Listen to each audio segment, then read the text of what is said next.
McMicheal weaving his way down inside the three. Now you got to start. I mean, you really absolutely have to hurry it up. And Bauer. Well, they got the timeout. 23 seconds. Pocket, so they got to get a play run here and then call timeout. It is 3rd and goal. 3-yard line. Holt in the gun. 2 wide receivers to the right. They set it up, fake the handoff, throw it out to Weithman. Weithman at the 2, gets to the 2. 6 seconds left, and Crawford calls the timeout. Pass caught by Parker Weithman. Now there's 5 seconds on the clock. Stopped by Owen Nugent, and now decision time for Coach Bruner. Oh, you got 4th down. You got to go for a touchdown. Ball sits at the field goals aren't going to win line. you tonight's game. No. Especially Grandview Heights gets the ball back here for the Eagles. So, yeah. at the beginning of the second half. So if they get the stop here, this is critical, Tim. I mean, but at the same time, field goal. No, it's on the right hash though. Field goal puts you down. You're still down 1 touchdown. By 1 touchdown, so it's still a 1-score game. But Grandview Heights gets the ball to start. Now the defense did hold the last time, Grandview Heights has had the ball. So, you got a little more confidence in your defense now at their ability to get stops. But it'll be interesting to see. I personally would kick the field goal, but I think the offense is out. Yeah. Not my decision. That's why I don't make the money on the sideline. I'd be yelling, go for it. Of course, I was never a head football coach, so they were going to yell at me. You're not the ultimate decision maker. I was the one that always had the great confidence in the offense. So 5 seconds left in the half. Here we go. 4th and goal for Colonel Crawford, trailing 13-3.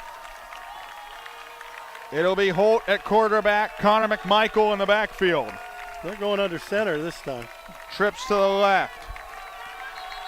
And now Grandview Heights is going to take a timeout. Timeout, Bobcats. What's your play call here, Tim? You're going for it. We know that. Tush. What are you doing? No, if their quarterbacks were a little more physical, but we've seen them all year, again, they're not guys that want to really run the football a whole bunch. But, I would think about that, just pushing the quarterback in because as quick as Grandview Heights is, they don't have great size up front, but boy, are they quick. But so you could maybe, get that. But I think they're just going to probably roll out, maybe roll out to the right and throw it back to the left possibly. I think there's got to be a rollout if you're going to throw it, right? If Derek's Dean is in the game. Dom. His brother's Derek's. Dom, okay. Well, I knew what. Yeah, that's right. You get them all mixed up. There's a host of them. There was a bunch of them. But if Dom's in the game, look for something going to him. He is in. And he's in. I mean, he's a really good receiver. And sometimes those guys get lost. 4th and goal, 13-3, Grandview Heights. Colonel Crawford with the football at the 2-yard line. Connor McMicheal in the backfield, trips to the left. Quads. Yeah, with Dean. They'll toss it that way, loses the football, and Grandview Heights is going to get the stop.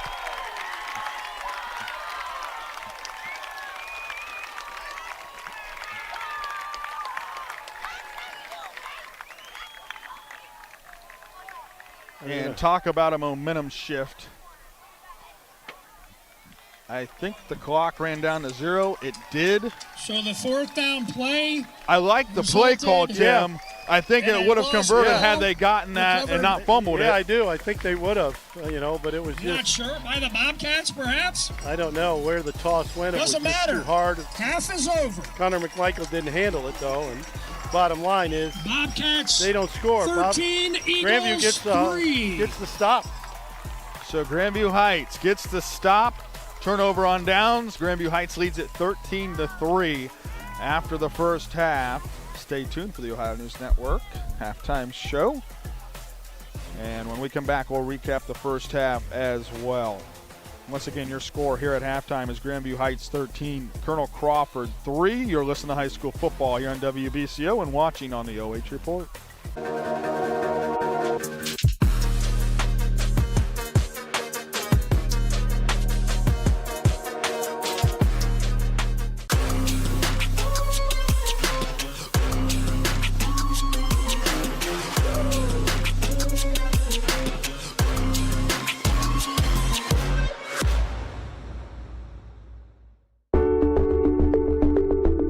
Avita Home Health and Hospice, our caring professionals are ready to serve you with personally tailored services designed to meet the unique needs of each individual. When we take on a patient at Avita Home Health and Hospice, they really do feel like family. So when we take care of our family, we want to take care of the whole person. So we take care of them from our nurses, our aides, our physical, occupational, and speech therapists, but we also have people that tend to their hearts. So we have social workers, we have chaplains, and people that can help with the emotional side of their care. At Avita Home Health and Hospice, we have a dedicated team that takes care of you. Caring for the whole person is our promise to you. From social and emotional well-being to the way the patient relates to their loved ones, we treat your family like our family. Serving patients and their families wherever they call home, including assisted living facilities and nursing homes. Call 1-800-4NURSES to see if Avita can help administer your plan of custom care. Take a look at all the action from Friday Night Football right here in North Central Ohio with great analysis, highlights, coach interviews, and so much more every single Friday night right here on the OH Report.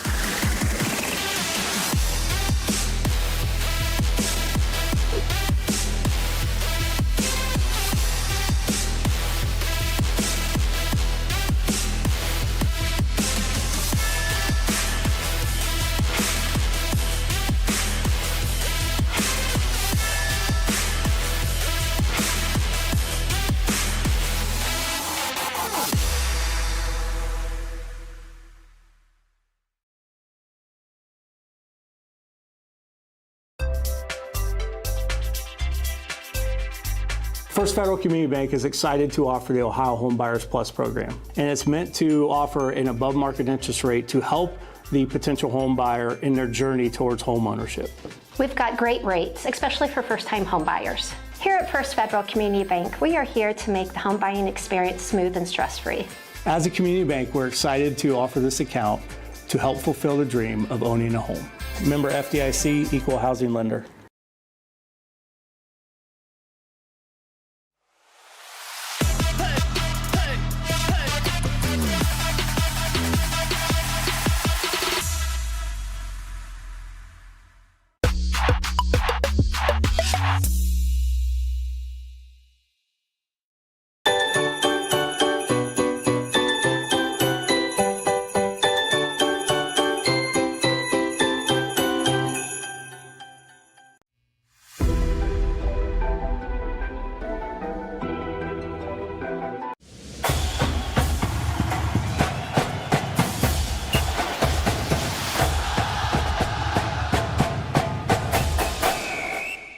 Years are the expanded playoffs more accepted?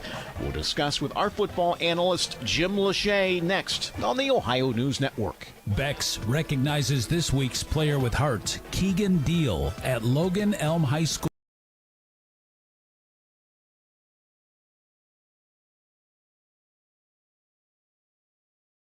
Had with my grade. If I really had to put a thumb on anything, what do I look forward to? Why am I here again? It might.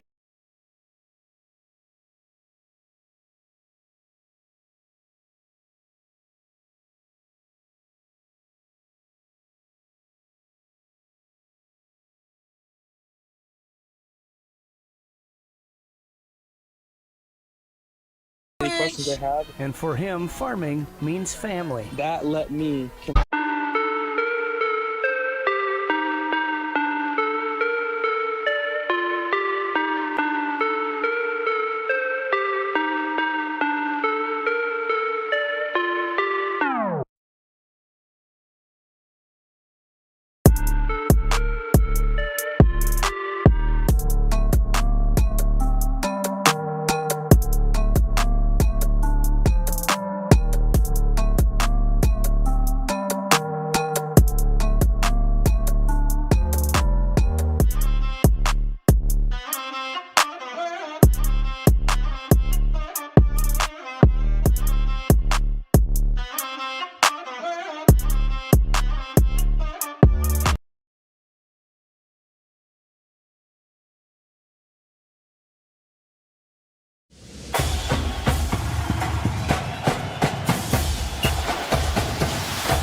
Still feature our popular pickup and delivery with our pizza voted best in Bucyrus. Check our website for more details at Pizzanello'sPizzaBucyrus.com.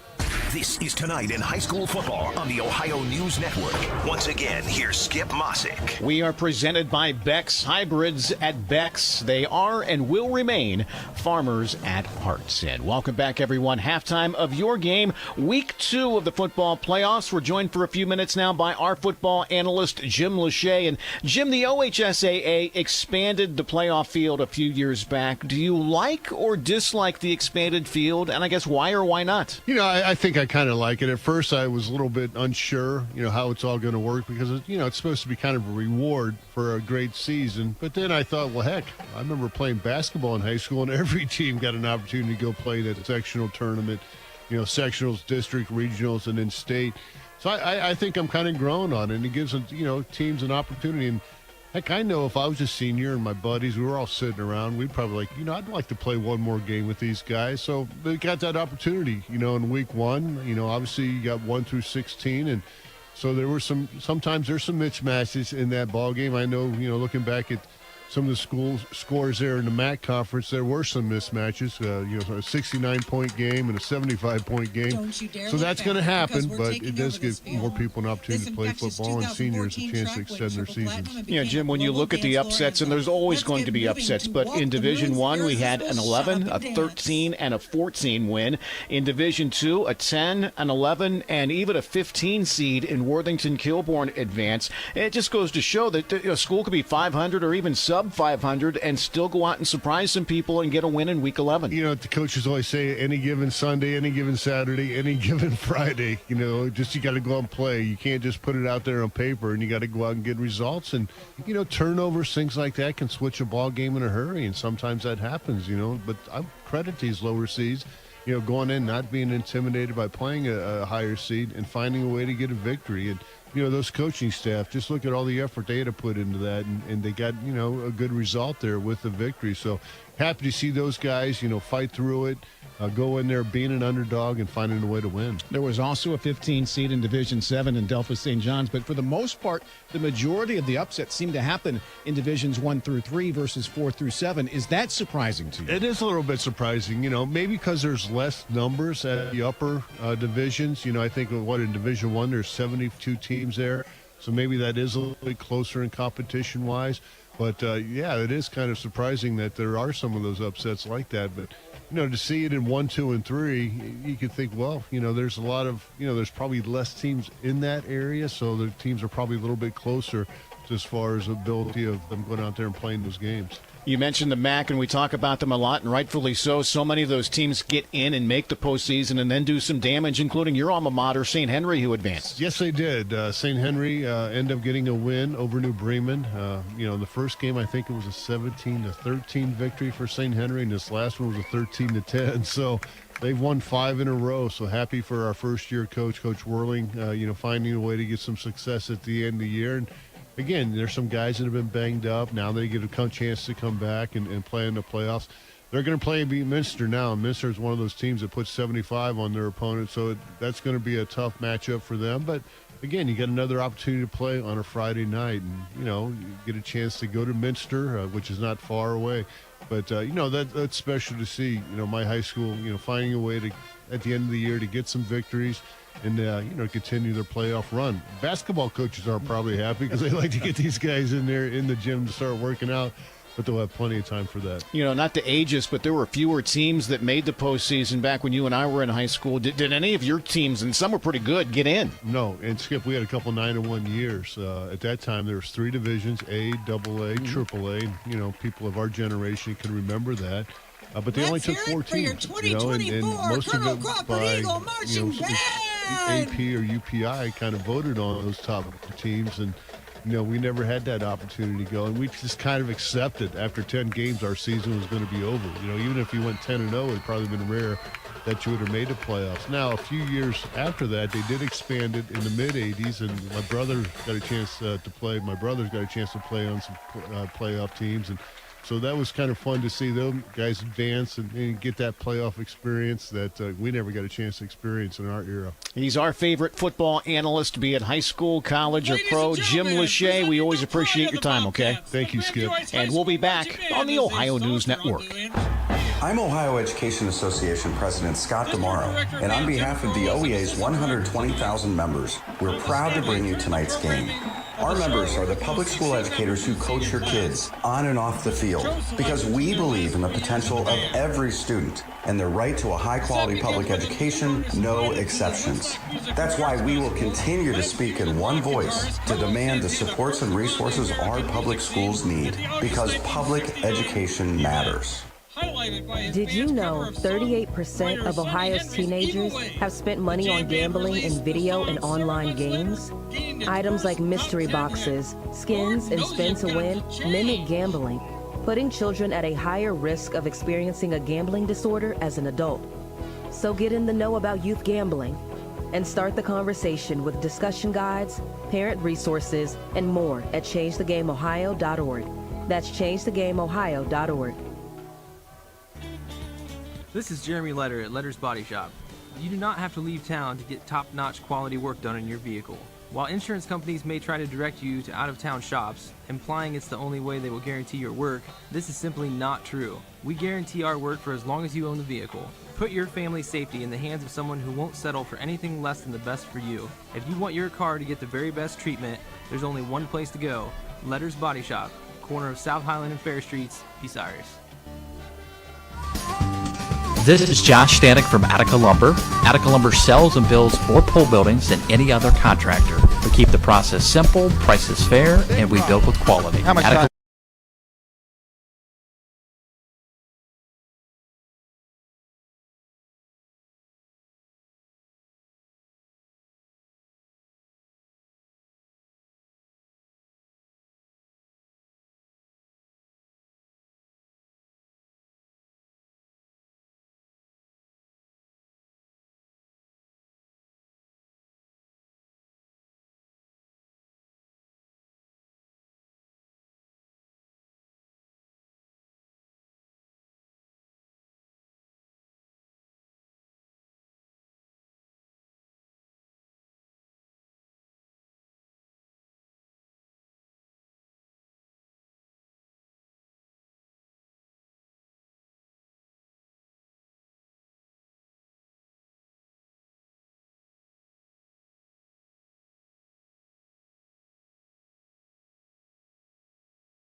13-3 lead here on top of Colonel Crawford. And Tim, the score may be a decent-sized difference, but I don't think the game really is. Crawford was within a yard of scoring, at least to get it within one possession there. I like the play call, just couldn't convert, couldn't execute the play correctly the way it should have been as they fumble the football.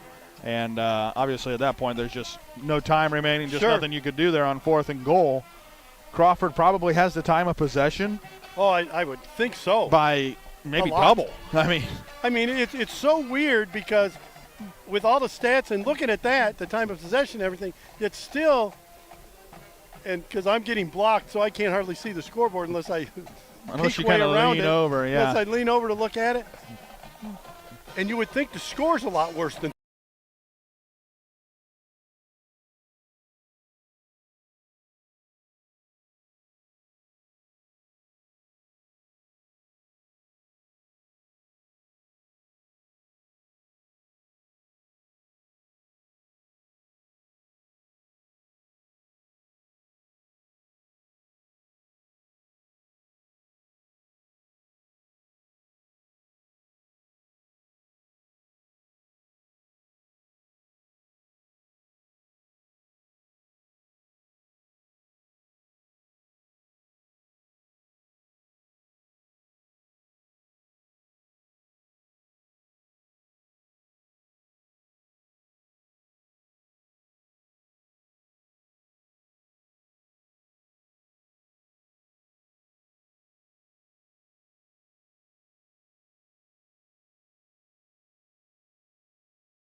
not good for them. They want to obviously run the ball a lot better than that. But obviously the big things for Crawford is now they got, I don't know what you want to call the fumble, if it's a turnover or not on the goal line, because they didn't even know who recovered it, but it was 4th down, so it didn't matter. They threw an interception, and then that one motion penalty that brought the touchdown back. They're within. I mean, they could be leading this game. They easily could be leading this game. Absolutely, could be easily leading this game. And so I'm sure that's what Coach Bruner is saying, that we should be winning. You know, penalty yards are even, but the one you mentioned it may be only a 5-yard penalty on the illegal procedure, but it's actually a 90-yard penalty because they scored a touchdown. Yeah, because they went 85 yards. You mentioned it during that play. They probably had that play design set up for this game specifically. They haven't showed it on film, had it set up. They were ready for it. They score the touchdown. The only thing is the motion penalty, and therefore it comes back. And just couldn't recover from that on that drive, obviously. And then they end up throwing the interception. So, like you said, this game could easily be Crawford winning by maybe 1 or 2 scores. Yeah. But conversely, Grandview Heights hasn't had the football very much. No. They had the stop on their last possession, Crawford did, against Grandview Heights, forced the punt. What can they take away from that drive, Tim, to continue that into the second half? Well, they're going to have to take the confidence they got, but also, they got a break on a dropped pitch, I believe, or drop snap or something that got it back there. But, yeah, it's imperative that they get a stop this first drive because Grandview Heights is going to get the kickoff. And I don't think, it'll be interesting to see if I'm Coach Peters, I don't mess around. I don't worry about pitching. I don't worry about much of anything. Just give the ball to him and let him run, period. Ladies and gentlemen, the Grandview Heights Marching Band. Well, with that, we'll take a timeout. When we come back, we will have a second half action here from Grandview Heights. It is the Bobcats 13, Colonel Crawford 3. We'll be right back. He's going to send a line drive down the field. It'll be fielded on the bounce. That is Schieffer. Schieffer finds a hole at the center. Schieffer turns on the burners. Schieffer could go. He's at the 50, 45. He's got one man to beat. Schieffer with the ball in his left hand. He's going to take it to the house. Whitford opens up the second half with the kick return touchdown.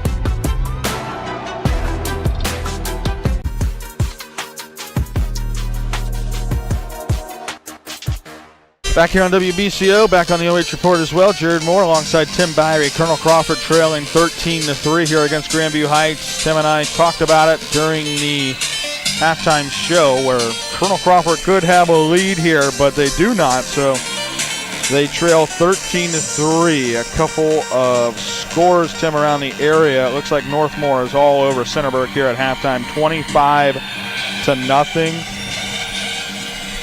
I don't think it was close the first time they played either. Yeah, it was not. Mohawk on top of Macomb, 14-6. Oh, a 6-point game the first time they played. Oh, it was? Oh, okay. Boy, I'm wrong. But Mohawk on top of Macomb, 14-6 as well. So, a couple teams doing well in the area. Absolutely. And if that continues, Tim, we'll still be on the air next week. But, you know, there's a chance for Crawford here as well. Oh, yeah, you know, and we were looking, there's a chance like Northmore could be playing in Mount Vernon, which would take me like 8 minutes to get to the stadium. So that would be good. Yeah, you would like that. You know, if they would like me to go there. Now, here's the question. Where would they play if Crawford were to continue winning and then those two set up a matchup? Yeah, Could be Mansfield Senior. Yeah, I don't know if they'd put a Division 6 game at Senior High because I don't know about the crowd, especially if two other bigger schools need to play in the there. area and playing too, yeah. But, yeah, who knows? Yeah, you know, how they do it. They try to, I know, put all of the next round games on places that have turf. But, you know, that's very common anymore now with so many schools that have it. Well, we're playing on turf here tonight. And Grandview just passed the levee with a boatload of money coming in their way. And they're going to, it sounds like they're going to redo a lot of stuff here. Well, you know, as you're looking over there across the street at their high school, it is very old. It is very nice looking and fits the neighborhood very well, but it is old. It's been around for a long time. A good friend of mine's their head basketball coach, Bob Galoni, and you know their gym is old and small. And, is that part of the plans to redo? You yeah. think? Oh, they're building a new high school. Where? That's a good question. You know, they don't have a lot of room around here, so I don't know where. There's a span of about 4 or 5 blocks in this so I don't know. facility. I don't know if there's a spot somewhere, maybe right outside, that's still there, or that they can incorporate into the village, or what they're going to do. But yeah, it'll be interesting to see how they do it.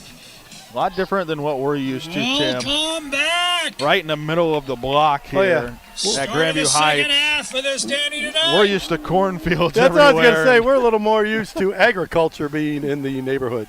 Nugent goes back and fields this one at the 5-yard line, works his way towards the left hash. A stiff arm and brought down coverage at the 16-yard line. Nugent and that was taken Brady down Hill by on the number tackle. 6 Brady Hill for the Eagles. Good coverage there by Colonel Crawford on Absolutely, the kickoff. good kick. I don't know. You know, Grandview Heights they were set up for a short They kick. were scooting up, but you know we've Nugent seen had him to go back. We've seen him kick it in the end zone before. 17-yard line. It'll be first down, Bobcats. I mean, the first one they used that angle kick, but directional kick. But this time, you know, they let it rip and almost got it over his head.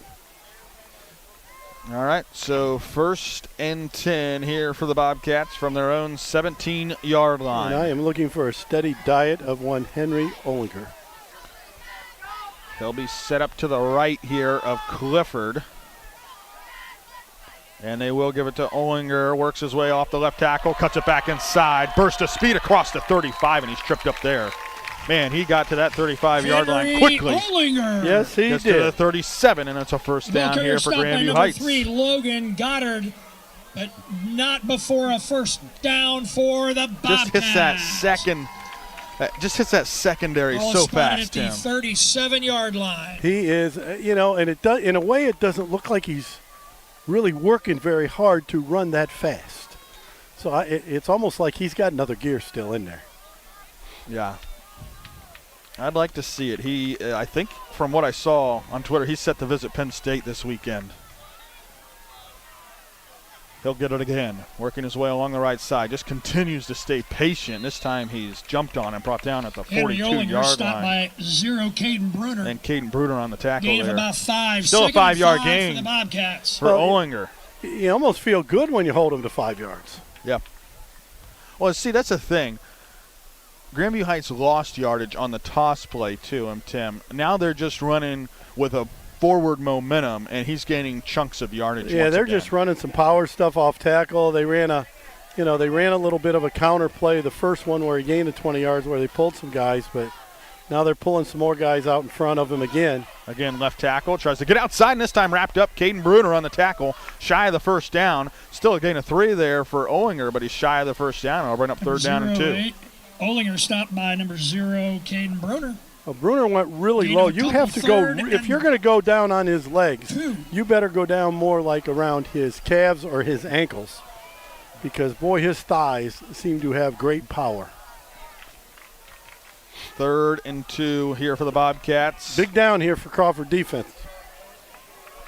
Ohliner to the left here of Clifford. Matney to the right.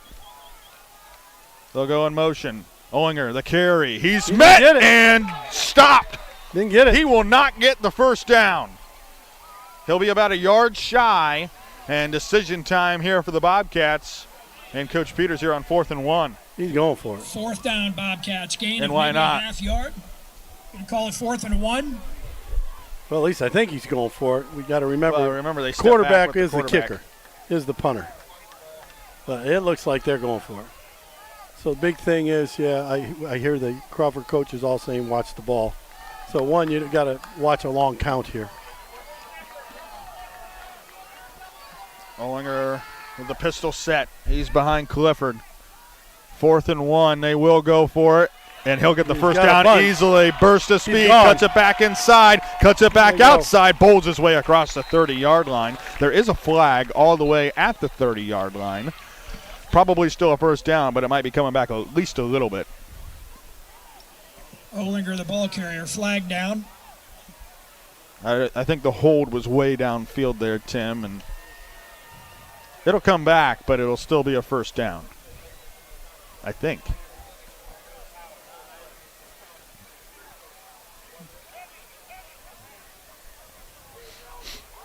So now they'll put her at the 40, and it'll be first and 10. In the back on Grandview. So it'll be a block in the back. Point of the foul, so it still remains a first down for the Bobcats.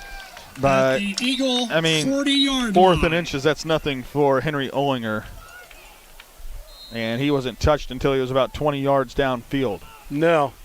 Well, they just ran their power play where they're blocking everyone down and pulling a guard. And to be honest, the guard didn't really have to hit much of anybody. Ohliner was kind of by him before he got into contact with anybody. But I think that's going to be the play they're going to run mostly instead of all the pitch stuff and worrying about it. There's a counter. Yep, run the counter, fake it to Matney, and hat on hat. I think it was 0 on 0. Bruner and Ohliner. He gets to the 38, a gain of 2. But he took a hard hit there from Caden Bruner. The ball carrier pick up of a couple yards, stopped by number 55 on the play. Brady Fox, 2nd and 8. So 2nd down and 8. Yeah, they ran their counter that play where they had both backs in the backfield and faked the one and hit the other one and gave the ball to the other one, and The other one being Ohliner, and great job by the Crawford defense of staying home and not going with that fake.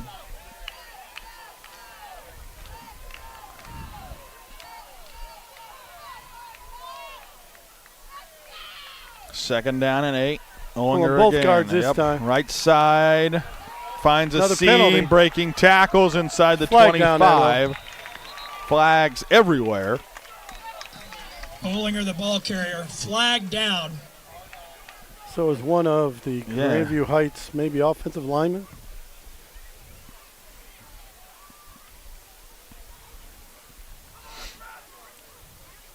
So we'll sort this one out. Beautiful weather here tonight, Tim, as well. Legal shift.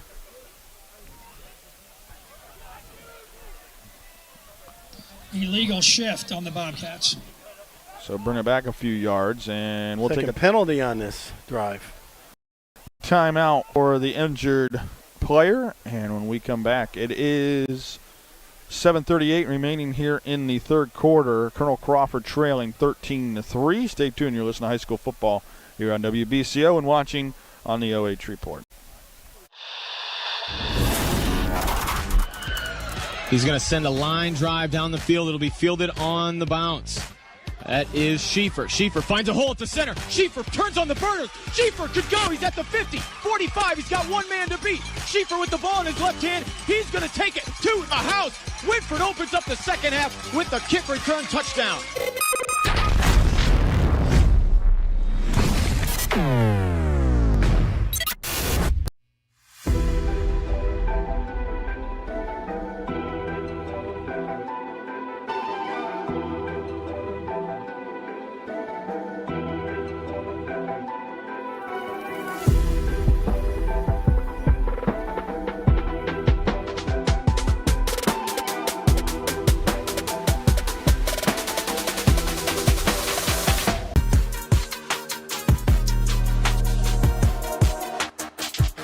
And we're back here on WBCO and the OH Report. Jared Moore alongside Tim Birie. Grandview Heights leading 13-3 over Colonel Crawford. Ben Matney, the injured Grandview Heights offensive player. And they're taking him right. They're taking him to that table. Table? Over there. Yeah. So hopefully he can get up and get back in the game. But the legal shift right before that, Tim, as well. So it'll be second down and 13. Legal shift. Yeah, there's two penalties on this drive, and second and 13 for the Bobcats. Sometimes it's hard to overcome them. At the 43-yard but line. So far, Grandview Heights has been able. They overcame the first one to get a first down, and let's see what they do this time. Here's flipping the backs. Yeah, it'll be Nugent to the right. Oh, that's a false start, I'd say. My goodness. Ohliner was moving forward the entire time. And it will be a false start. They're getting themselves into some tough ground now, sooner or later. We've only seen one pass. Yeah, they've only thrown the ball once, and to be honest, it's second down. I don't think they're going to throw it here. I'd be surprised. I would too. Second down and 18 now. The 5 yards. Ball all the way back to the 48. They have to get to the 30-yard line for a first down. And I'm sure Coach Peters feels they're in 4-down territory.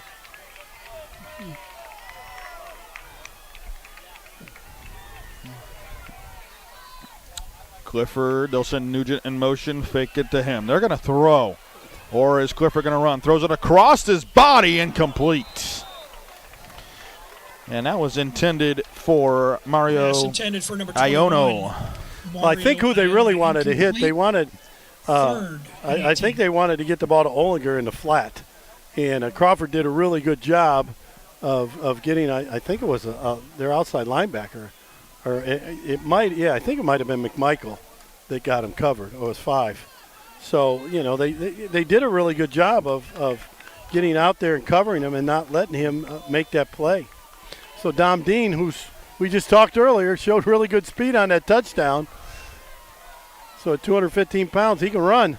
He comes off the edge this time and hits Clifford, and it's almost intercepted. Oh, my gosh, he threw it right to him. Clifford looking for a flag. Clifford wants a flag, but there's no way. He was one step away. And Dean couldn't have slowed down. Almost intercepted, and that would have been a huge interception. Because Clifford was laying on the ground, and so he wasn't going to make the tackle. I'm not sure there was anyone back there who was going to make the tackle. So back-to-back plays where Dom Dean gets involved. This time brings the pressure.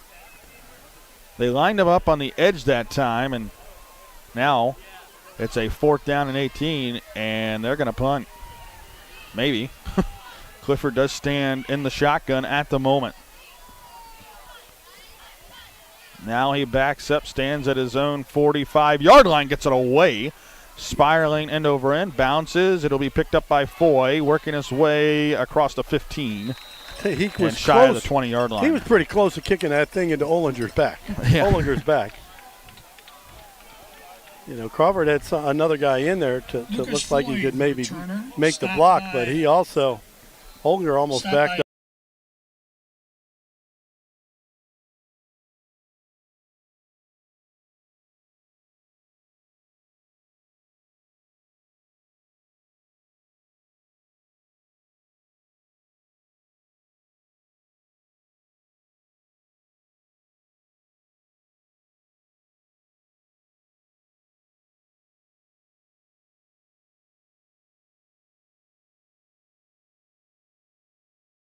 Up into him. In front of him, gets across the 20, and then he's pushed back by a host of defenders there from Grandview Heights. They'll mark him down at the 22-yard line. And Nugent in there on the tackle. The ball carrier stopped by Luke Sanzo, number 19. And Sanzo in there as well. Number 10, Owen Nugent. Gain of about 4. So a 4-yard pickup. Boy, they close those holes pretty quickly. They do. And we've seen on offense, Nugent's got great speed. And then, again, I think it was Sanzo they said. Yeah. He got up there in a hurry, too. They really got some great speed on that defense. Holt throws it out wide. This is caught by Weithman, and he's tripped up by Nugent again. Speed on speed. That time Nugent wins the battle. Parker Weithman. He'll get right back to the line of scrimmage. Stopped by number 10. That'll bring up 3rd down and 6. Maybe at the line, maybe slight loss. 3rd down and 6. So now they'll go trips to the right here for the Eagles. Logan Goddard split out wide to the right. Foy and Weithman as well. Connor McMicheal next to Holt here in the gun. They'll roll out to the right. Eludes a defender, does Holt. He'll go on the run again. Gets to the 30, across the 30, across the 35, gets the 1st down. Holt uses his legs, and Colonel Crawford indeed moves the chains. Picks up a 1st down for the Eagles.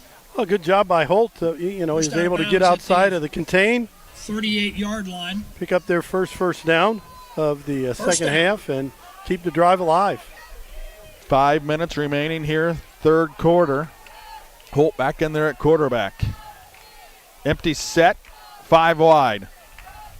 Holt looking to the left. Throws out in the flat. It's caught. This is Foy making the catch, and he's brought down immediately at the 45. But a nice solid pickup there on 1st down and brings up 2nd down and 3. Iona, gain of 7. 2nd and 3. Tim, what have you seen out of the 2 quarterbacks here tonight? It seems like the offense has moved a little bit better with Holt in there at quarterback. Yeah, I don't think there's any doubt. And he's also throwing the ball a lot more. It'll be Baker, though, under center this time. They'll go with the wing T. And Get McMicheal upended. Gets the 1st down, close to midfield. Just shy of the 50-yard line. Stopped by Braddock Lusher. McMicheal Lusher on the tackle, but it's a 1st and 10 here for Colonel Crawford again now from the 49. Eagles moving the ball pretty well. But, yeah, you're talking about the 2 quarterbacks. I could be mistaken, but I think Baker's only thrown like 3 passes, and so most of the throws have come from Holt. Baker's going to throw this time, though, on the run, out in the flat, caught by McMicheal. There's a flag. Cuts upfield across the 40, back inside across the 35, and then spun down at the 30-yard line as Connor McMicheal. I hope they're Robert on the tackle, but there is a flag. It'll be interesting to see what this call is. Flag on the play. You're able to block, first of all, downfield if the ball's caught behind the line of scrimmage. Now they're calling it a hold. Holding on the Eagles. Huge penalty there. Yeah, a huge gain, and it's brought back again. Second time offensively, they have had a big gain brought back by a penalty flag. And that one was around the line of scrimmage, so give it a 10-yard loss on the flag. So I'm guessing it had to be one of the wide receivers because it was out wide as well. Remains first down for the Eagles. 20 now from the 39. Again, just off schedule, Tim. Once you get those flags, they're going to bunch it up here. They'll send through in motion. Baker will roll out to the left on the run. Sets up shop, throws it deep, intended for Weithman, and it's out of his hands, probably out of bounds as well, and it's falls to the turf. I think Derek Dean's, or not Derek's, I got to. Dominic Dean. Dominic might have been a much better option on that. It looked like he's had a lot of space. A little shorter than Weithman was.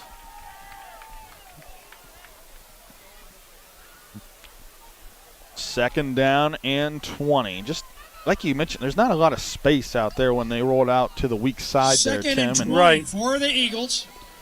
But, it makes it an easier throw because you don't have to, throw it to the long side of the field. But it's tough throw. He's going left. It's hard to get your shoulders around sometimes. Holt in there at quarterback now. They fake the throw out to the flat, throw it the other way, and it's caught. No, incomplete. He had a lot of room. Lucas Foy had a ton of room, and it skips across the turf. Pass ruled incomplete. Didn't have a lot of time. Off the turf, third down and 20. It's third down and 20. Good play design. Well-designed play. It looked like they were going to try to throw the ball to the right, and then it was a little throwback screen, and he skipped it. Foy made it look like it was a catch, but it was obvious the ball hit the ground. Colonel Crawford trailing 13-3, 3:23 left here in the third quarter. Holt set up at the gun with McMicheal to his left. They'll send Foy in motion towards the right side to split out wide. Holt to throw, steps up in the pocket, lobs it out in the flat.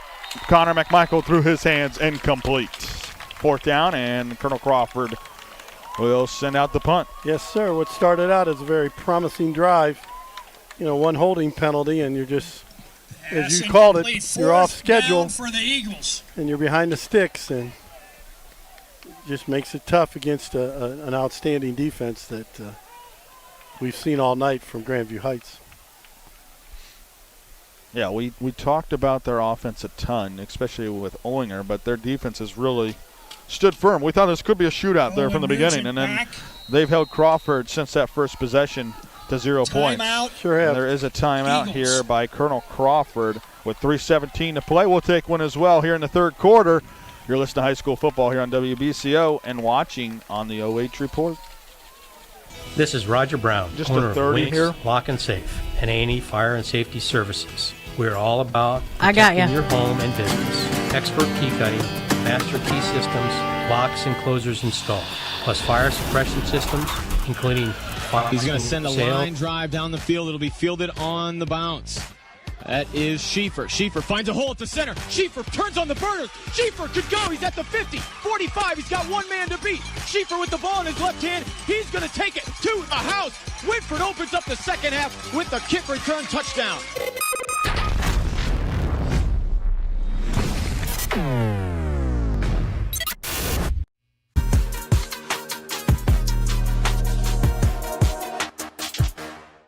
Standing at his own 25 to punt. Nugent back at his own 30 to receive. You got to be careful here. No doubt about it. Nugent's got great speed. Goddard angles it towards the right. Beautiful punt. It'll be bounce inside the 30. Kind of takes a stop, and that's going to benefit Colonel Crawford. Caden Bruner downs it at the 27. Just no bounce there for Nugent to pick it up and run. If it would have skipped, he was going to try to pick it up on the bounce and go. There's no doubt about it. And that will set where the Bobcats will begin So their first and 10 from their own 28 next here series. for It looks to be right at the Grandview Heights. And we talked about the 28-yard job that Grandview Heights has done defensively, Tim. But the job that Colonel Crawford First has down, also done Bobcats. defensively, Definitely have stepped it up after holding them those first scoreless two drives. since the beginning of the second quarter as well. In those first two drives, Grandview Heights made it look pretty easy. And one of them was inside the 20-yard line. Yeah, one of them was a short one, but, again, there wasn't a whole lot of defense going on. But, boy, they've really tightened it up since. Ohliner bounces it outside across the 30 and then shoved down at the 39 and a first down. Bobcats. Henry Ohliner, the ball carrier. Ohliner heads to the sideline, kind of clenching his hand and his elbow area. So might have took a helmet off the elbow, and that's going to sting for a little bit. So he'll head to the sideline. So this is where Colonel Crawford has to take advantage now with him out of the game. 39-yard line. Yeah, but then what do they do? Who are they going to put back there? Well, looks like Matney's out of the game already too, and 44 is right 44. there right now. That is Lusher. Braddock get a Lusher, timeout. and they do get a timeout. Timeout, Grandview. They take the timeout here probably to benefit with Ohliner out of the game. And 13-3 is our score. It'll be a 1st and 10 here for Grandview Heights from their own 39. But, Tim, we talk about the defense here. Both defenses have kind of held up since that first quarter. Crawford, we mentioned it. Another penalty sets them back. And it's not just that they've had a ton of penalties after penalty, but it's just the timing of the penalties. Oh, yeah. Especially. It's a 10-yard penalty, but, it was like a 25-yard penalty because they gained 15 yards. Yep. And so they had a nice gain. And the same thing on Grandview's first drive. They had some big plays, and they got penalized. Had motion penalties and a legal shift penalty, and so it got brought back as well. If they run Nugent in motion, look for him to get the ball on the fly, maybe on that jet sweep or something like that as well. So after the Ohliner first down, the Bobcats will Ohliner still shaking his arm here, trying to get series at their 39-yard maybe some line. feeling back in that left arm. They'll run a two-back set. I don't see Nugent on the field either. He's on the sideline as well. Well, they'll work Number towards 11. the right side, and it's number 11, Cooper Bauer, on the carry. He'll have a little bit of a steam Number 11, Cooper Bauer. there, ball carrier. a gain of 5. Stop by number 2, Rowan Thew. And he looked like pretty good speed. They just keep Pick up a 5 for Bauer. sending more and more guys in that seem to have really good speed. 2nd and 5, Bobcats. Ohliner goes closer to that sideline. He might be set to come back in here, but it's 2nd and 5 here for Grandview Heights. Bauer to the left, Lusher to the right here of Clifford in the backfield. Shotgun formation, 3 wide receivers set, 2 to the right. Clifford will feed it to Lusher. Lusher tries to continue to push the pile closer to that first down marker. Just a yard shy. Gain of 4 Lusher, there the for carrier. Lusher, and it's 3rd down and 1. And Stop here by number 5, comes Dominic Dean. And He is the Ohliner. one. He is the one guy Tight that's run the smile. ball tonight that doesn't look like he has great speed. 3rd and 1. He's a big guy that is plowing, and he does the same thing defensively. He's a very good defensive player. Now they'll go with a 3-back set. Clifford in the gun. Inverted wishbone, I believe we call this. Ohliner will split out wide in motion, throws the screen pass to him. He'll catch it. He's hit initially behind the line of scrimmage, but spins out of a tackle and gets down the sideline, and he's shoved out of bounds. I don't know what the bounds. flag is going to be on. Ohliner Crawford's pushed pointing out of at bounds. Crawford's Number pointing 5, at, there is a flag Grandview down. Heights, and Grandview Heights is trying They're to figure coming out, but back. they're walking backwards, so it must be on them. Just the So I second don't pass of the night there for yeah. Grandview Heights. Well, I don't know if it was a pass or a lateral. It might have been backwards. It was close. It was right on pretty the line. close. We had a pretty good shot of that one. They're talking it over, forever. So let's see what the heck they're going to call. So this could go from 3rd and 1 to 3rd and anywhere from 6 to 11. Holding. So it's going to be 3rd and 11. Holding on Grandview. Wow.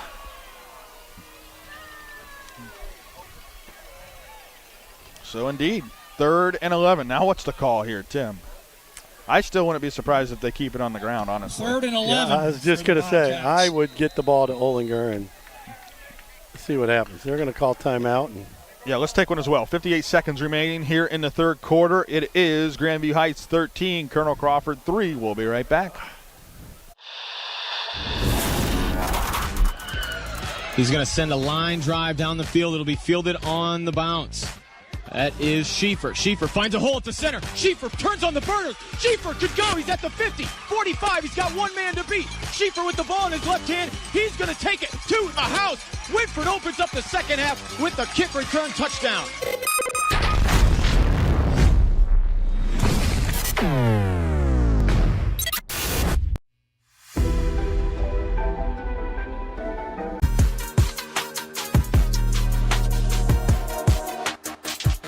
Alongside Tim Birie, Grandview Heights 13, Colonel Crawford 3, 58 seconds remaining here in the 3rd quarter.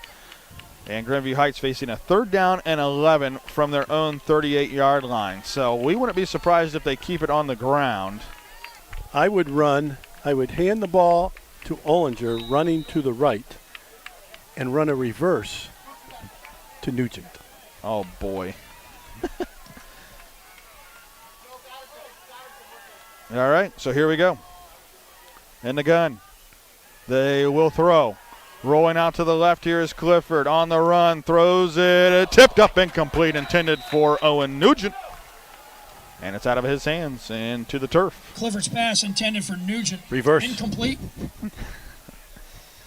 Do they save that for a game where they're trailing? Maybe. I mean, wouldn't everyone run after? Oh, my goodness. I could only imagine. After Ohliner? The speed of Nugent And coming around the corner. As fast as Nugent is, that'd be hard to change gears. You want to go to the other side of the press box and call the plays? I know. So 4th down and 11. Lucas Foy will go back, and they're not even going to show any offensive formation. They're just stepping back. Clifford at his own 25. Not a great punt. End over end. Oh, my gosh. And it'll bounce. Boy, Logan Goddard was in the area. Yeah. It was like, get out of the way. But it's at the 40. So Crawford with great field position here.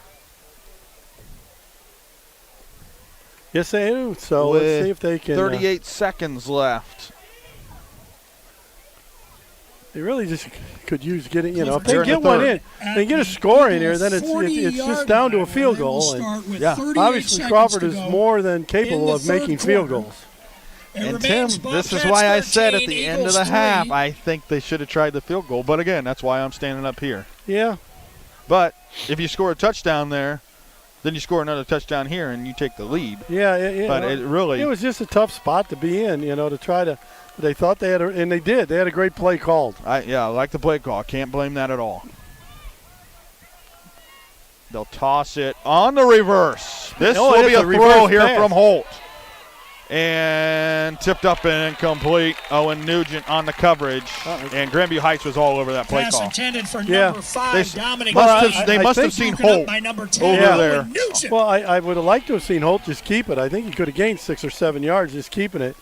Where, it was, he didn't have much room to squeeze that pass in. 29 seconds remaining here, 3rd quarter.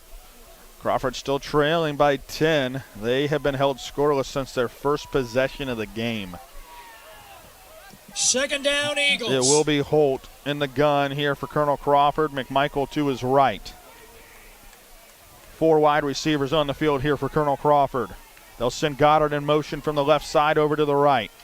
Holt rolls that way on the run, out in the flat, caught by Goddard, turns it upfield, but there is Owen Nugent again with a sure tackle at the 44. Logan Goddard gain stopped of by number 10, Owen Nugent. 4 yards there. And I'll bring up 3rd down and 6 here for the Eagles. Gain of 4 on the play. Are you in 4 down territory here? For the Eagles. When I coached at Fredericktown, we played Grandview Heights let these last in couple a seconds. regional That final. Is the end of the 3rd quarter and of week 2. ran that exact reverse pass play, had the guy wide open, and they blew the play dead because we went in motion. And we had no one. We actually was going to throw it back to the quarterback. So we ran the quarterback out down there, and there was no one near him. Well, quarter number 4, season on the line here, 13-3. Grandview Heights on top of Crawford. We'll be right back.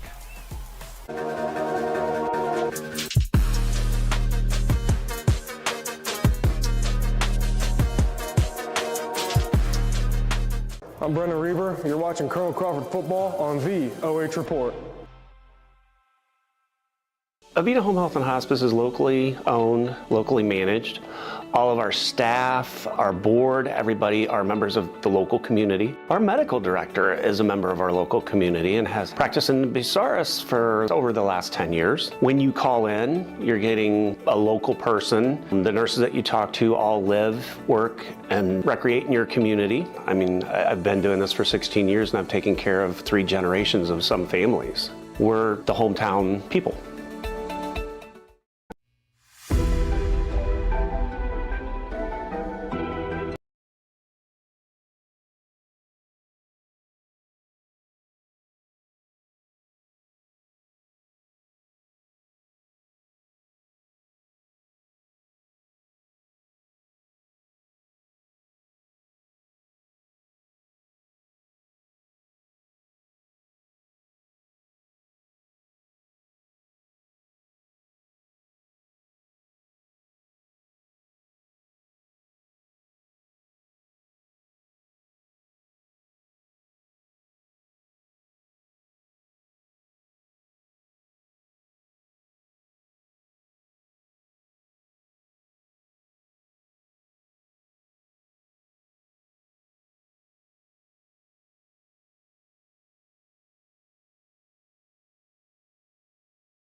And about 2, an 8-yard pickup there for Connor McMicheal.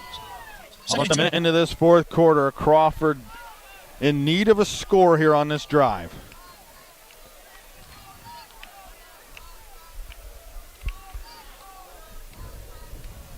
Befoy wide to the right. Peyton Baker in at quarterback. Dom Dean and Connor McMicheal.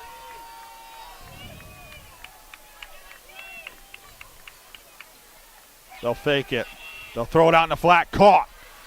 And tiptoeing down the sideline, Brady Hill with the catch. And a first down here for Colonel Crawford. Pass completed to Brady Hill. Nice call there by Coach Bruner. Down to the 32.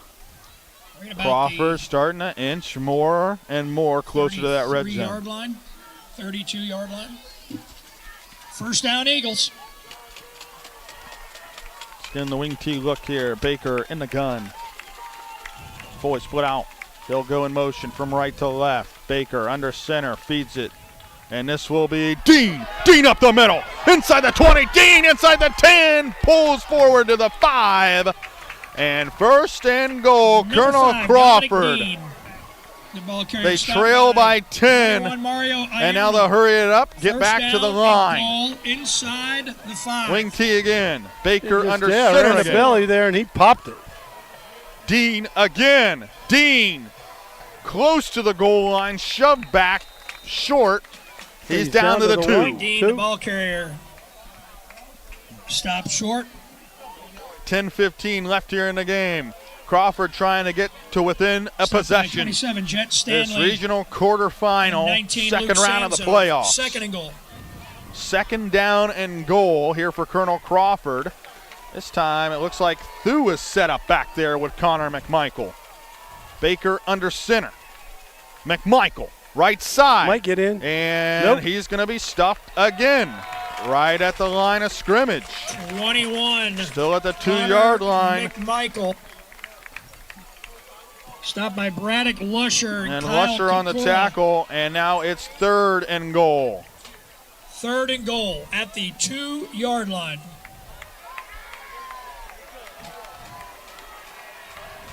Connor McMicheal waves his hands in the air, asks for the fans to get loud.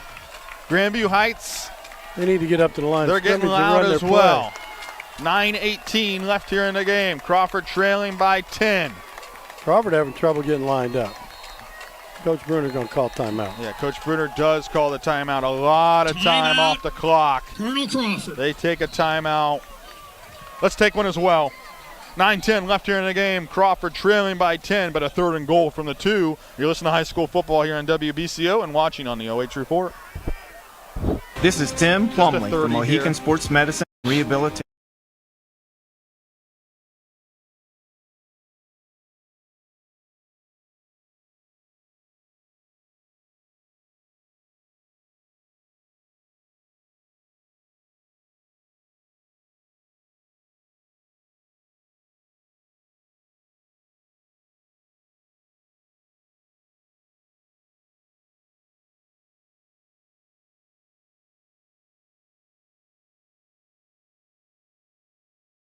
More Tim Birie. Colonel Crawford facing a 3rd and goal from the 2. Second time here that they've gotten down this close to the end zone. Right before half, they weren't able to punch it in, Tim, but this time looking at 2 plays here to punch it into the end zone and get this back to a 1-possession game. Well, Crawford, right now, they've been pretty successful all year at running play action and flipping the ball on the flat to one of their running backs, to either Dean or to McMicheal, and that might be what they run here. Maybe take that inside reverse, too. Yeah. Baker's under center, so they like to run that play when they're under center and their wing T look. Dean goes in motion to the right side. They run it that way. McMicheal again is stopped. Nowhere to go. He may have even went back a yard this time. 4th and goal, and it looks like the field goal unit's coming on. 44, Braddock Lusher. Lusher again in there. And now this time, Zizzo will kick it to get within a 1-possession game once again. On the play, goes to 4th. It'll be set up on the right hash. Foy will hold. Zizzo will kick. This will be a 20-yard field goal attempt. 24, Joseph. And Zizzo in to kick. Lines it up to get it to within 1 possession. Snap is back. Hold is down. It is up. Line drive, and it is good. He got it. Zizzo's kick is good. And it is indeed a 1-possession game here from Grandview Heights, 13-6. Grandview Heights leading Colonel Crawford. 8:20 left here in the game. You listen to high school football here on WBCO and watching on the OH Report. This is Steve. He's going to send a line drive down the field. It'll be fielded on the bounce. That is Schieffer. Schieffer finds a hole at the center. Schieffer turns on the burners. Schieffer could go. He's at the 50, 45. He's got 1 man to beat. Schieffer with the ball in his left hand. He's going to take it to the house. Whitford opens up the second half with the kick return touchdown.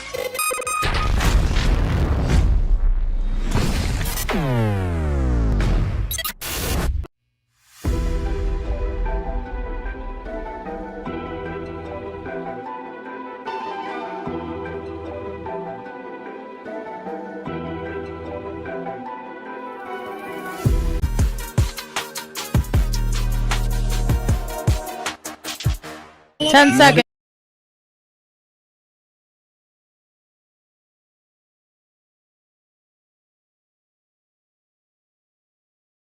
Here on WBCO and the OH Report. Zizzo kick. 13-6 is the score. Joseph Zizzo, a 20-yard field goal.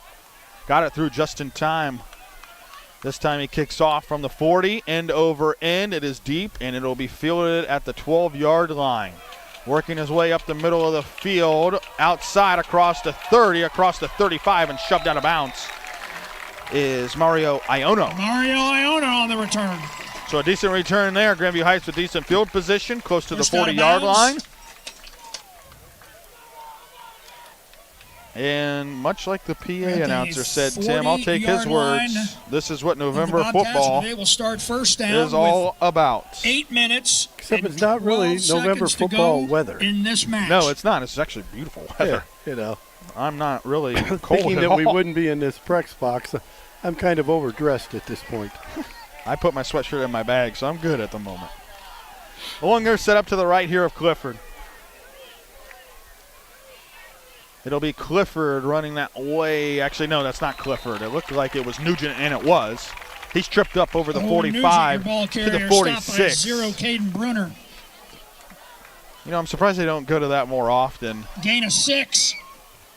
So they're not going to throw it anyway. Yeah, he's got great speed, so he can either hand it off or run it straight ahead. It's at least on film for next week if they are to win this game. Grandview Heights just has to avoid penalties. I mean, they're 5-6 yards every time. Yeah, they've moved the ball really well, and then they shoot themselves in the foot with a penalty.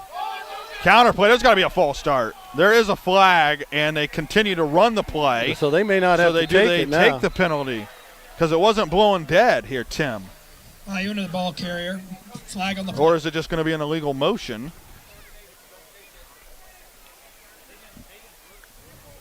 It'll be about 3rd and 8 if they didn't take it. I don't think you take this if you. The one ref was marking it like just for a yard loss. It's all the way back at the 42. But there you go. It will be a 3rd and 8. There you go. That's much better. They're going to decline it. Yeah. Just an illegal motion there, right? Who ran the ball? That was. Gosh, all of that. I think it was Mario Iona, number 21 on the carry. Yeah, it was. So 3rd and 8 here for Grandview Heights with 7:20 left in the game, leading 13-6. Clifford with Ohliner to his right. Huge play here. They'll pitch it that way. Crawford set up for it. They stop him close to the 45, but he will not get the first down. Instead, it is 4th and 5. Great pursuit by the Eagle defense. They got a lot of hats to the ball. Once Caden Brunner made that first hit, there are a lot of guys following in there. 4th down. Brings up a 4th and 5 now, and I'm guessing he's going to drop back and punt it. Ball at their own 45, 4th and 5. Clifford with Ohliner to his left. Or do they go with the hard count? They do. Now he steps back.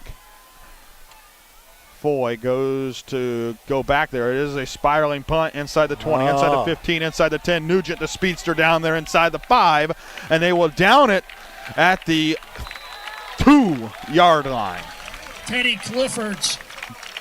Jack Clifford's kick. So a beautiful punt. And I mean, that's what happens when you set up like you're looking to go for it, and then you step back and nobody's back there. And Foy had to line up. He's lined up on their wide receiver out there. And then as soon as he stepped back, as Clifford steps back, will start from their now he has to take off and try to run. And Clifford did a great job of kicking the ball away from him and got the roll. 13-6, Grandview Heights on top of Colonel Crawford. 6 minutes and 12 seconds left in the game. So it's going to take a 98-yard drive to get this thing tied up. Both teams only with 1 timeout left as well. Parker Weithman split out wide to the right. Holt will be in at quarterback. Connor McMicheal to the right of him. They'll hand it on the inside, reverse through. Did he get stopped for a safety? No, he's just at the just calling him just out. 1-yard line. A loss of 1. And again, they do not like the call. McMicheal, the ball carrier, stopped. I mean, I couldn't tell. Loss of 1. A loss of 1, 2nd down and 11. So they run the inside handoff that time on the reverse. 2nd and 11. So it's 2nd down and 11. Well, they can't afford another 1-yard loss, or they're going to be in the end zone. I think you got to throw it, Tim. Dean is back there. And another timeout. That's their last timeout with 5:26 left in the game. Goal timeout. So they have Dom Dean back there. And ideally, Tim, I think they would have liked to go with him down here. Do you stick with him down there on the goal line? They did on 1st down, and, he didn't get in. And, then they decided, to get it to McMicheal, which, obviously a great option. He led the league in rushing. But they also continued to run the ball to the right, and they weren't getting any push on the right. So I don't know if, that obviously, they feel that's their strong side, their best side of the blocking, but, maybe Grandview Heights figured that out as well and just put their best players over there as well. But, they just didn't get a lot of push.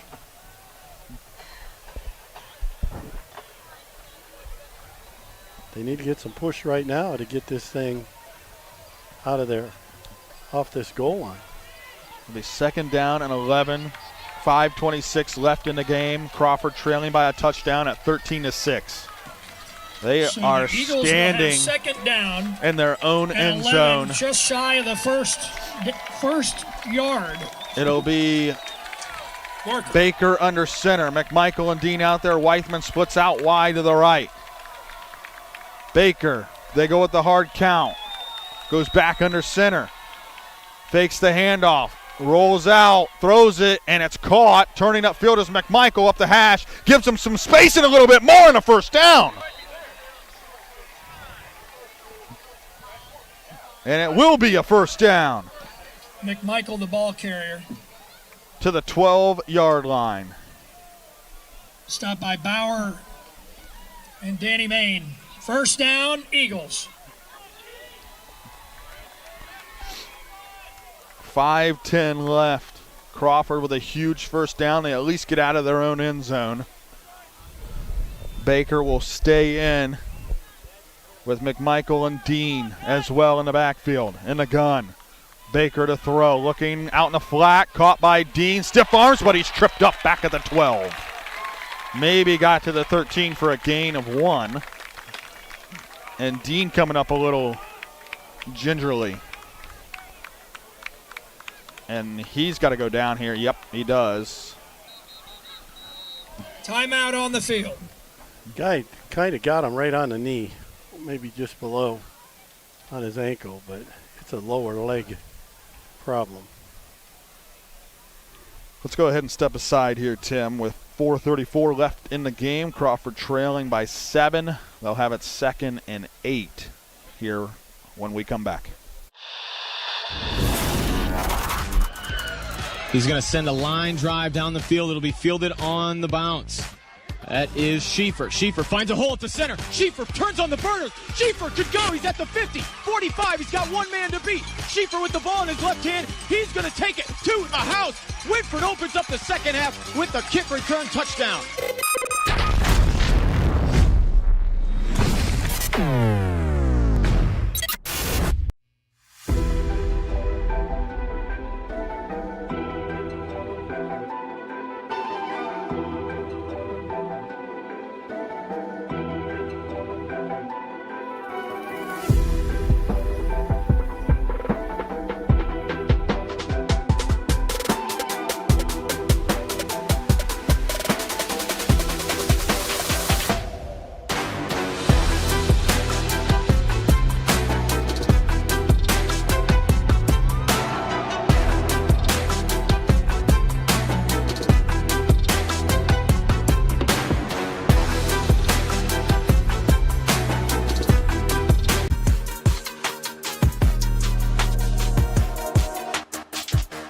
Holt in the backfield. Holt in the gun with 2 wide receivers to the right. They will give it to McMicheal, working his way to the 15, and that's all he's going to get. And they're on the stop was Cooper Bauer. 3rd down and 7. McMicheal stopped by number 11, Cooper Bauer. An official's timeout here. No gain on the play. 3rd and 7. They first handed it off. Again, it just looks like he's got some room, but boy, the Grandview Heights defense just flies to the football.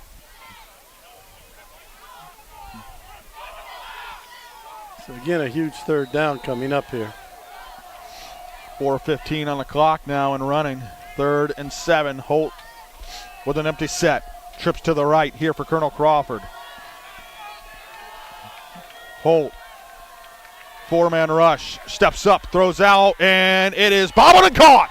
First down, Colonel Crawford, and a huge catch by Rowan Thu. Pass complete for a first down. Time and time again, big-time catches here for Crawford in this fourth quarter drive. Starting at their own 2, they now have it pushed out to the 28. 3:45 left in the game. Holt in the gun again. Fakes the handoff to McMicheal. Rolls to the right, on the run, across his body. It might have been tipped there by Ohliner, and it falls to the turf incomplete. And I think it was, because he had Hill wide open. Holt's pass and tipped the ball by didn't get number anywhere 19, near him. Luke Sanzo. Incomplete. It was Sanzo, actually. 2nd and 10. Stops the clock with 3 minutes, 37 seconds to go. So 2nd down and 10 from their own 28 now for Colonel Crawford. McMicheal to the left here of Holt. Shotgun formation, snap is back, waist high, steps back to throw. Looking, now steps up again. Pressure coming from behind, throws it to Goddard. And Goddard, there is a flag. It's incomplete. This might be a personal foul, roughing the quarterback. We'll see what the call is. I think it's a hold. Nope. It is roughing the passer. Roughing the passer. That ain't going to make anyone happy. First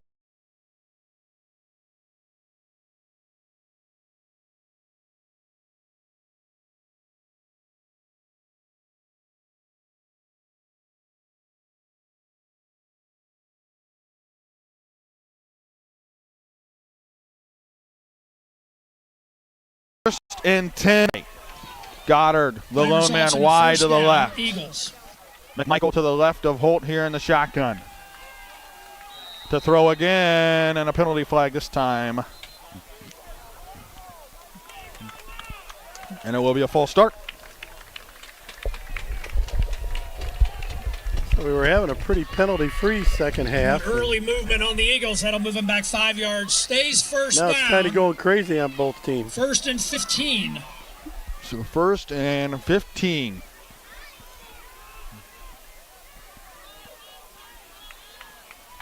From the 38. Clock still at 3:28. Where are the officials? I don't know what they're sorting out.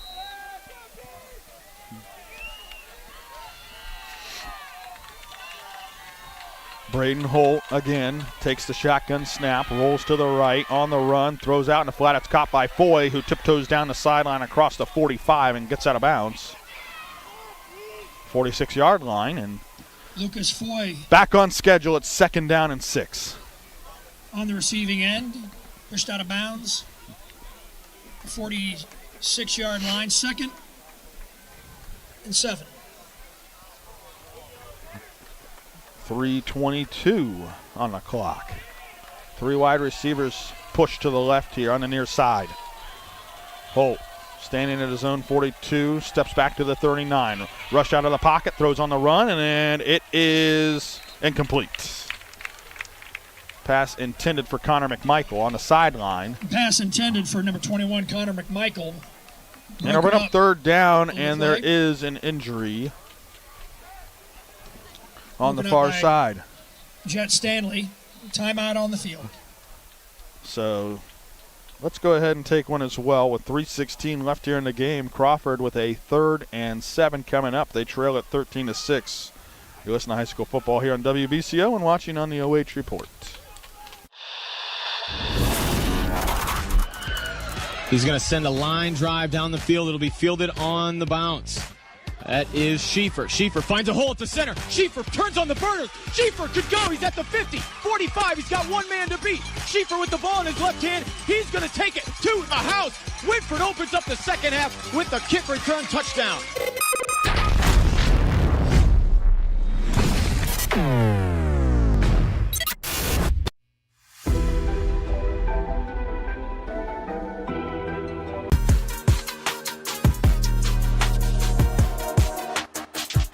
Concrete and plumbing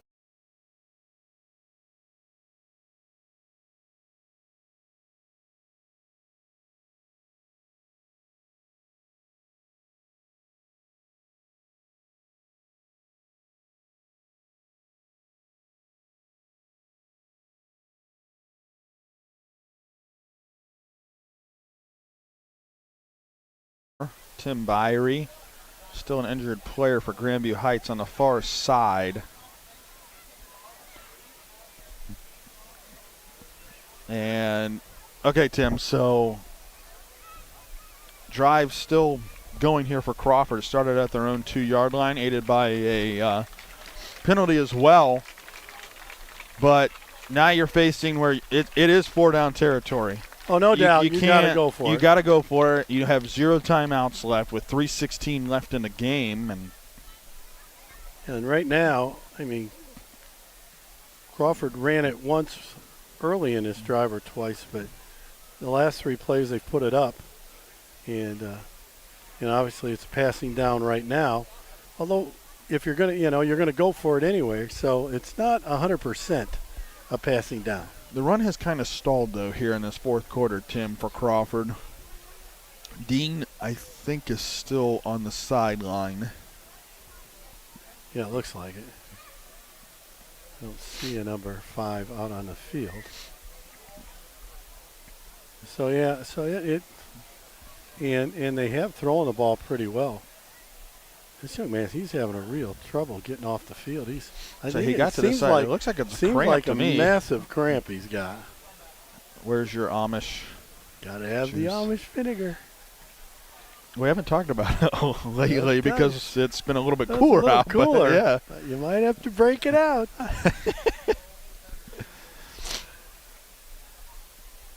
What a game so far here, Tim. Boy, it really has 13 to 6. It's still a one-possession game. Yeah, I mean, it opened up like, Crawford was going to be fine, and then all of a sudden it looked like Grandview Heights was going to just dominate it, and then it's just settled down into a slugfest.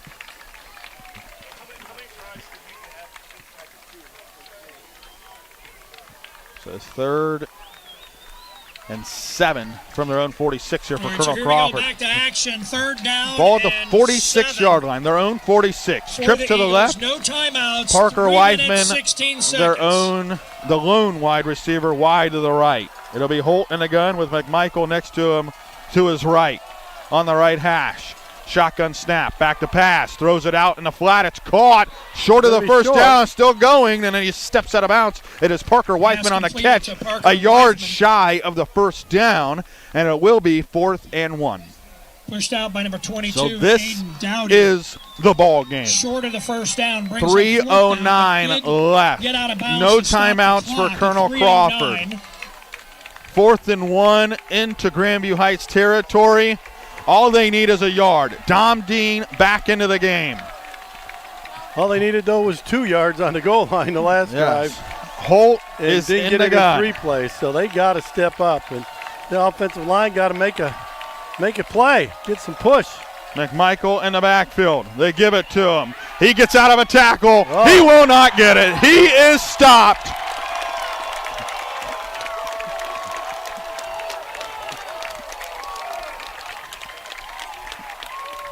McMicheal stopped at 4th and 1. And Grandview Heights will take over, turnover on downs with 3:03. Eagles turn it over on downs. It'll be Bobcat looked like he had a chance. At the 50-yard line. It looked like he had a chance when he spun out of the first tackle, but I don't know who it was. I didn't hear the announcement or anything, but that second guy came up and blasted him, and then a bunch of guys were there with him. Just again, outstanding. I'll tell you, pursuit. I mean, if you're Crawford, you look at this game, and there's a handful of plays where you have no doubt 1st and goal inside the 5, and now defensively with 3 minutes and 3 seconds left, Grandview Heights turns to Ohliner. He'll take it straight up the middle of the field, gets the first down, continues to drag the pile inside the 35. Henry Ohliner, stopped by number 3, Logan Goddard. And at this point, for Colonel Crawford, you got to hope for a turnover. You just got to keep punching at that football. Got a first down. And what happens we got a player when down, you try to do that, you're not using really good tackling form. So especially if you don't work on it, because you're either supposed to be trying to punch the ball out or you reach inside and try to get a hold of the point, one of the points of the ball and rip it. Mm-hmm. And you know, it takes practice to do that. And so, but, you know, Ohliner has 163 yards. He's only carried the ball 18 times. You know, and I'm not sure if I was coaching, I wouldn't make sure that he carries the ball like 30 times. Yeah. Shelby and Ottawa Glandorf tied up at 14 now, by the way. Oh. What a game. Sounds like a great one. Mohawk leading 20-13 with 2 minutes left in their game. Makes it a first down for the Bobcats. So the Grandview Heights leading 13-6. At the 33-yard line. With 2:52 2 left minutes, here in our 51 game. seconds remain. Well, and they just got to, unfortunately, there's no play clock in this stadium, so you can't see it. So you got to look at the back judge back there and see if once he puts his hand up in the air, that means I think that means there's 5 seconds on the play clock. Well, and I'm sure with this new levy, that's millions of dollars. Yeah. That's probably going to be added. That would probably be good. So I think the signal is you better snap the ball. Yep, right there. You can hear them, actually. They run it to the right side, and this time it was Cooper Bauer. Gets across the 30. Number 11, Cooper Bauer. To the by 28. Second down and 5. Pick up a 5. Second. Well, at this rate, Tim, you know, one more first down ends the game. Yeah. They can take a knee and get into the favorite formation of every football coach in America.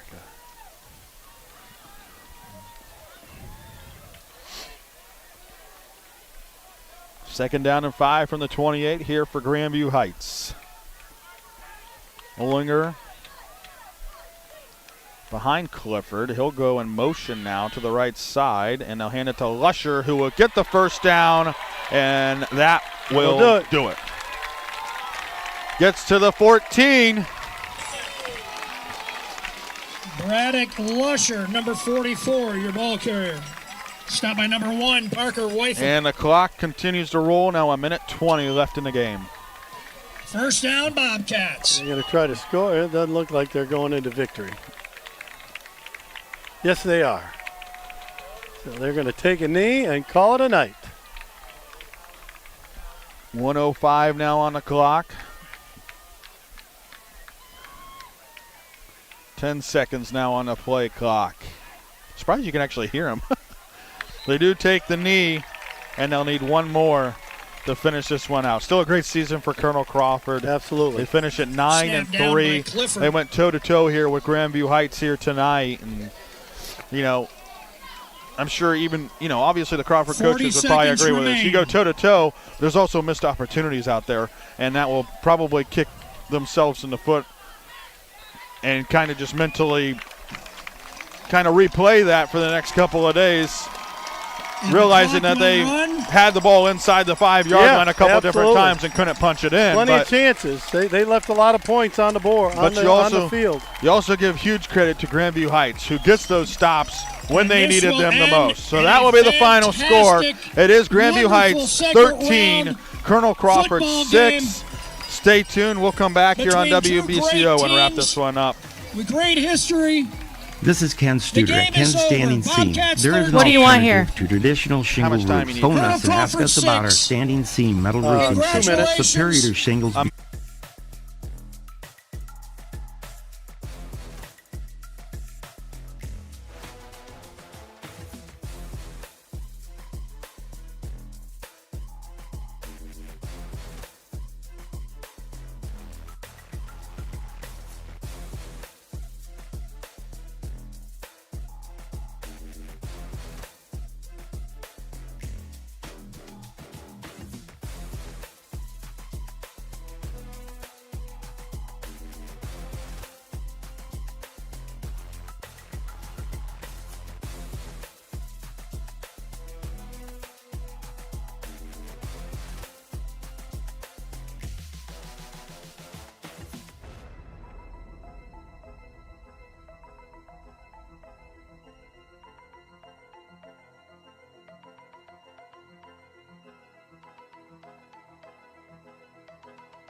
Avita Home Health and Hospice, our caring professionals are ready to serve you with personally tailored services designed to meet the unique needs of each individual. When we take on a patient at Avita Home Health and Hospice, they really do feel like family. So when we take care of our family, we want to take care of the whole person. So we take care of them from our nurses, our aides, our physical, occupational, and speech therapists, but we also have people that tend to their hearts. So we have social workers, we have chaplains, and people that can help with the emotional side of their care. At Avita Home Health and Hospice, we have a dedicated team that takes care of you. Caring for the whole person is our promise to you. From social and emotional well-being to the way the patient relates to their loved ones, we treat your family like our family. Serving patients and their families wherever they call home, including assisted living facilities and nursing homes. Call 1-800-4NURSES to see if Avita can help administer your plan of custom care. Take a look at all the action from Friday Night Football right here in North Central Ohio with great analysis, highlights, coach interviews, and so much more every single Friday night right here on the OH Report.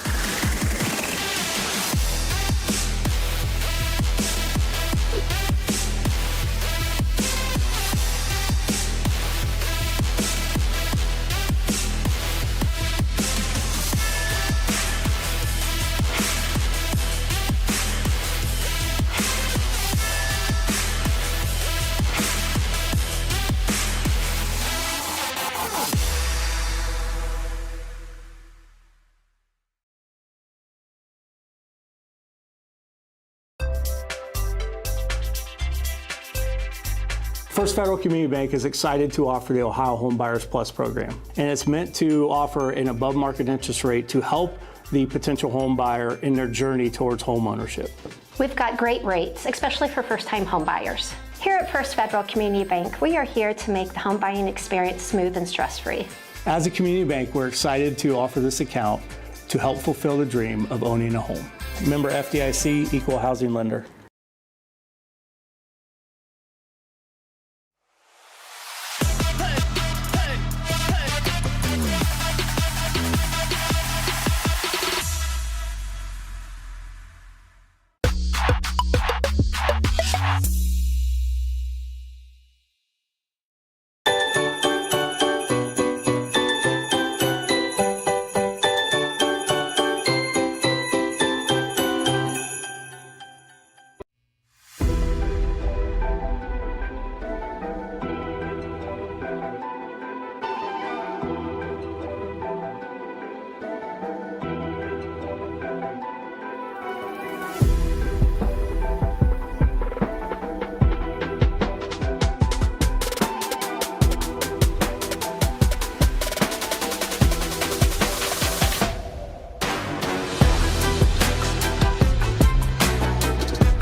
on me, think it's time to wake 'em up.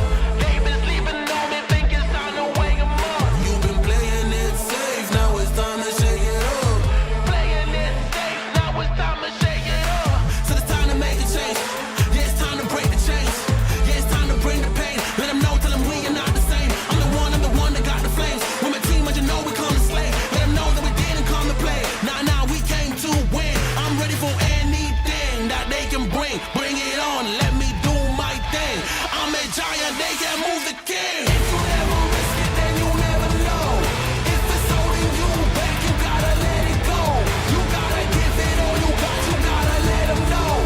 You are on another level, you are ruthless. Switch it up, it's the new flex. Ruthless, ruthless. Time to go hard and put your game face on. Ruthless, ruthless. This is the moment movies get based on. This is the moment movies get based on. Fire in the bones, watch me fire up the songs. Let it burn 'em, burn 'em, burn 'em. Got the fire in the bones.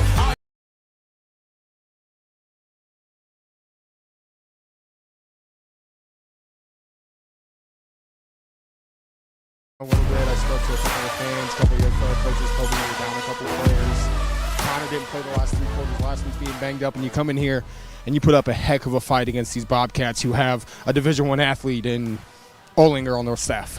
Yeah, I'm first of all really want to give credit to Grandview Heights. That's a good football team. They're well coached, and obviously they don't have just zero. They got a lot of speed, and we knew we were going to in for a dogfight tonight. But I just credit our kids. It's been a year of just injuries for us. Crazy. 24 years I've coached.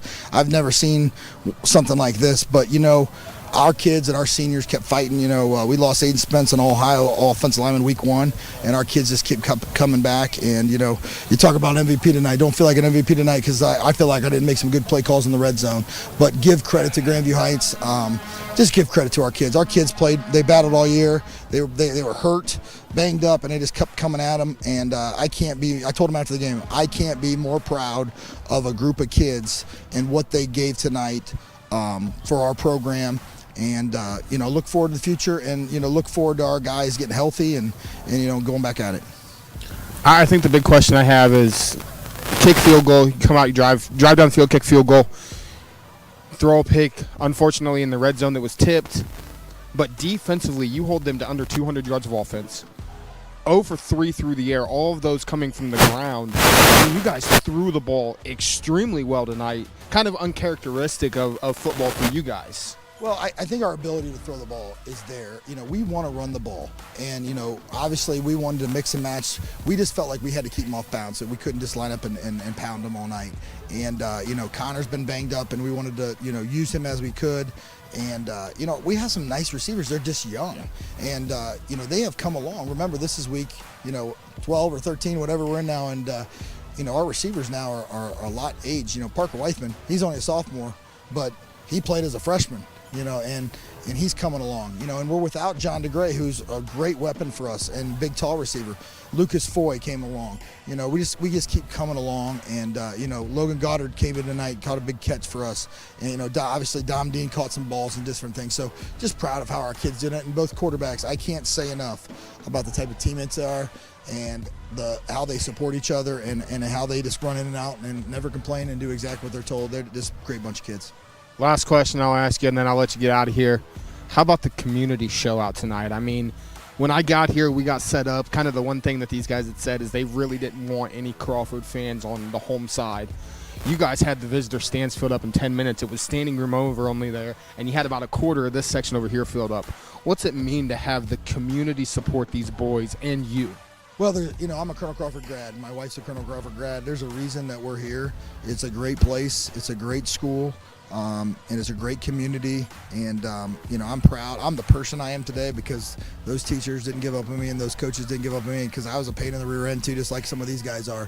But they didn't give up on me, and they kept doing the right things, and that's why I'm proud to wear the black and gold and be here and be a part of these great kids and these great people. I have a feeling I know who it's going to be, Coach, but you kind of know the drill that we do with the boys. We're going to let you do that tonight. You see my camera right up there. Yeah. Shout out anybody you want to shout out tonight. I got to shout out my 2 girls in my life. That is my wife, because she's amazing, and my daughter, Bryn, because she's always gone. I never get to see her, and I'm never home. You know, I get to see Caden Bruner and Trey Bruner all the time because they're playing football. So I shout out to the best two women in my life, and I'm not taking anything away from my mom because I love her too, but my wife, Sarah, and my daughter, Bryn, and I love them very much, and I appreciate them. That's our MVP tonight, head coach Jake Bruner, the Colonel Crawford Eagles. We'll be back for postgame.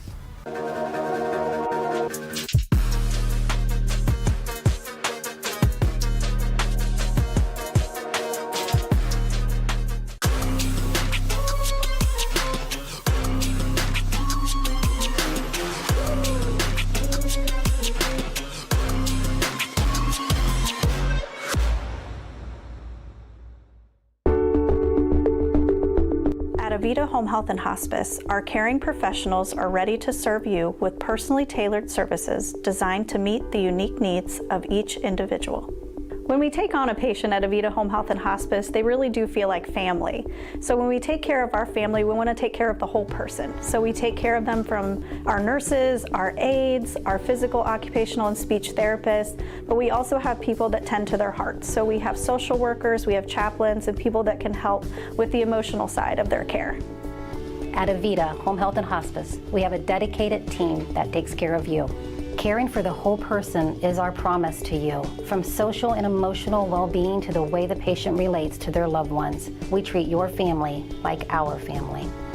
Serving patients and their families wherever they call home, including assisted living facilities and nursing homes. Call 1-800-4NURSES to see if Avita can help administer your plan of custom care.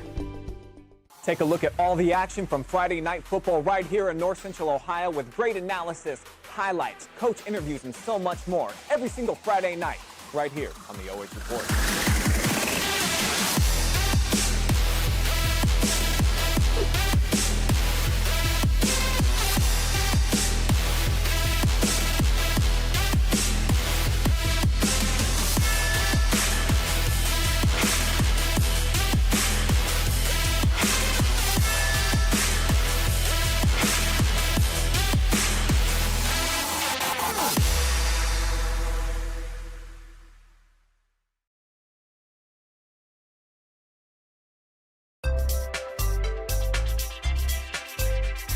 First Federal Community Bank is excited to offer the Ohio Home Buyers Plus program, and it's meant to offer an above market interest rate to help the potential home buyer in their journey towards home ownership.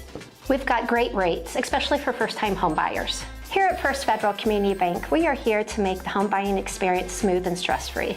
As a community bank, we're excited to offer this account to help fulfill the dream of owning a home. Member FDIC, Equal Housing Lender.